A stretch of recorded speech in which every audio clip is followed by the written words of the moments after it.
It's been quite a while since we made an update about our chicken system, and now that we're coming into midsummer, lots of green growth, lots happening here, I thought it'd be great to do some updates around how our winter compost run worked. We've been harvesting a huge amount of compost from there, talk about some experimental beds for the nursery and some other fun things, so stick around. This structure will look familiar to folks that watch the channel regularly. Little underwhelming looking right now aesthetically. We lifted the south side in order to get much better airflow for the summer. This is a carport that has old reclaimed greenhouse plastic, so the whole project here is about reclaiming used materials in order to have a warm space for them in the winter. I would like to take the plastic off of this. I think Sasha thinks she'd like to keep the plastic on. We're still figuring out what makes sense. But either way, this is where we've had the compost all winter. I thought folks might be interested in seeing the quality. I've been very pleased with what's come of this. Believe it or not, with these folding crates, we've harvested around 150 or 200 crates worth of this material so far. And I thought it would be nice to make some videos about this before we get the last out. But this is basically the compost that fed our chickens for the winter that they worked on. We'll link to some videos here about that system. And having the plastic over the space, I thought it would actually make the compost too dry or bad, I don't know, but keeping it sheltered from the rain seems as though it's allowed the compost to break down. There's certainly some sticks and bones and things like that that we could either sift out or use as a mulch, but the texture of this, the aroma of this, and overall the quality of what this compost is pretty nice, considering it's a byproduct of feeding our hens for the winter. And we added so much charcoal during the winter to this. I'm excited to get this charcoal into the garden.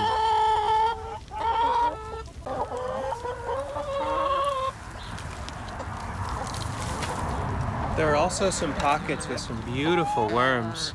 So each time we turn it, we let the hens work on them a little bit.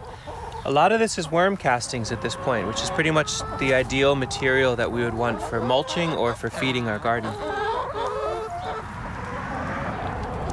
My hope is that the next time we make a video about this structure, it's in a different form, that we've finished cleaning up the side panels, we've got the rest of the compost out of here, and it's moved in a more aesthetically pleasing, a more functional way. I'd love to hear some input from folks watching the video, suggestions about what might happen with this structure. We're open to input for sure. Design-wise, it's a little challenging because this space, during the summer months, the huge pin oak to the south of this casts a lot of shade. So it's a pretty shaded situation in the morning to midday, a lot of sun in the late day.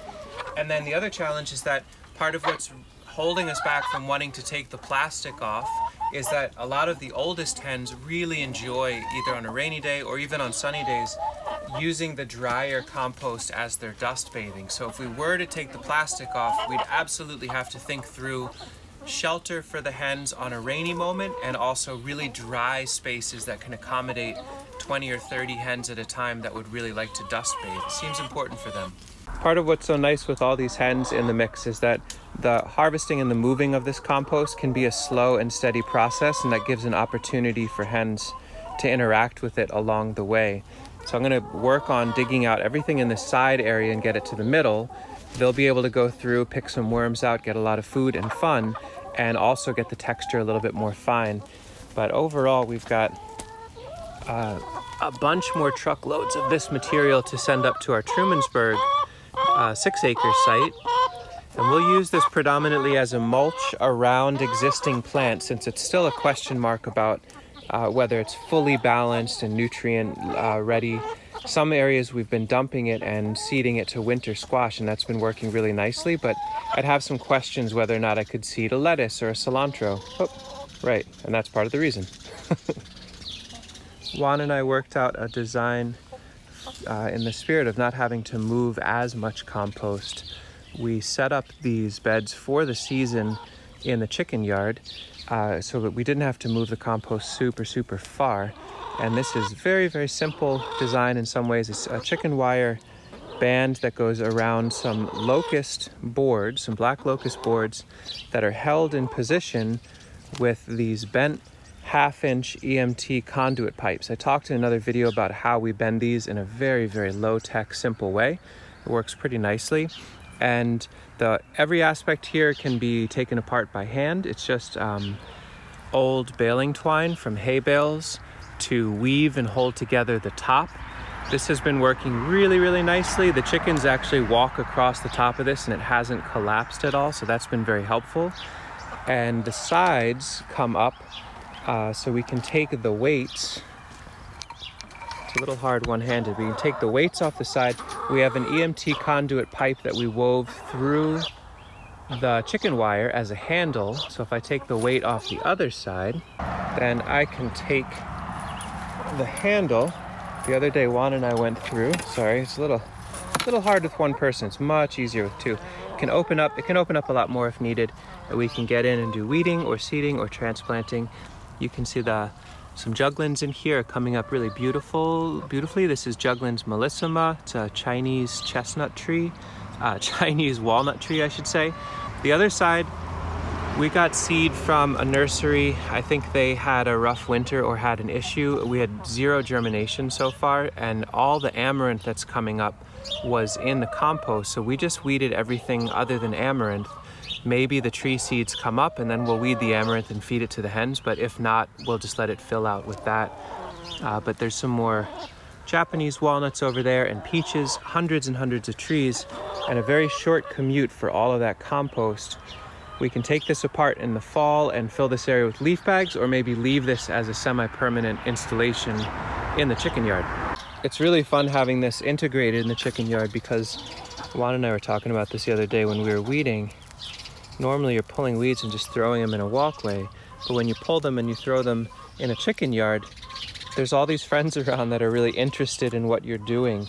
And so we're weeding and feeding in the same stroke, and the hens are able to keep this immaculately weed-free and turn compost actively in this space. If we had a much larger chicken yard, I'd imagine most of the nursery over time moving fully into the chicken situation. If I remember correctly, I think I took a bunch of video shots as we were assembling this, so if there's enough interest, I'll take the time and put together a video of how we assembled this, but you kind of get the gist without needing a more thorough description.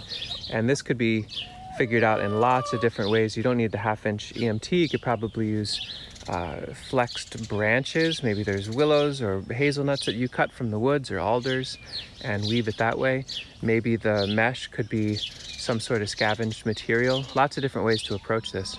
We've also been slowly chipping away at sifting some compost. I've talked about this video this contraption from way back when.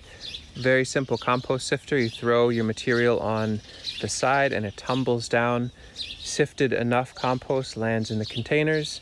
Bigger bits land on the side. And what we've been doing is filling these leftover large pots that we got for free from random old nurseries. We fill them with the coarsest bits on the bottom and then finer material on the top. And then we've been placing them in random spots with some compost rings so the chickens can't get in there, giving them a little bit of time to see what just germinates on its own. The compost, for the most part, seems to sprout mainly food at this point. So this is all amaranth and mustards and kales. We didn't seed that, that was just in there. We might add to that some cucumbers on the side, maybe push in some corn seed and let that all grow within the cage for the season. Fill out, feed a bunch to the hens, maybe some leftover tomato starts can go in there, and then we can pull that and put it away for the fall. But this way there's more gardens all throughout the chicken yard. We need to think through what sort of plants go in here, but this is a nice opportunity to let the quote-unquote weeds or whatever latent seeds in the compost show themselves.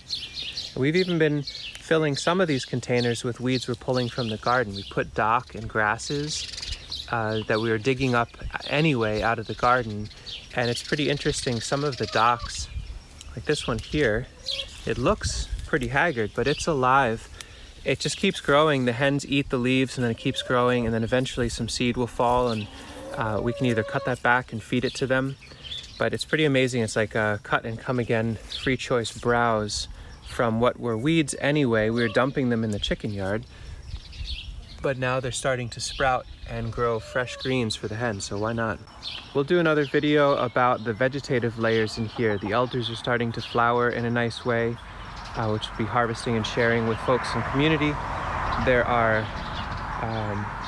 gummy berries that will fruit this year that will, I think most of these will let be for the hens. It's been really nice adding in more and more shrubs that we can harvest some, but it's mainly for the hens. And we'll talk about those aspects in more detail soon. And we upgraded the downspout on the north side of our home. Now that it's a sheet metal roof, we have an IBC tote. That's a 300-gallon tote tucked in the jungle near the home is that tote. And so that allows us to bring water in to water the high tunnel that's in here. But also the overflow, which is the green tube there, now comes to this tank. We put some protection on top so the chickens can't poop in there, but they can get access from the side. So there's basically a couple 100 gallons of collected rainwater available to them any given day. They come in and sip from that a little bit, but we can also dip in there to fill watering cans to water some of these plants if we come into a dry moment.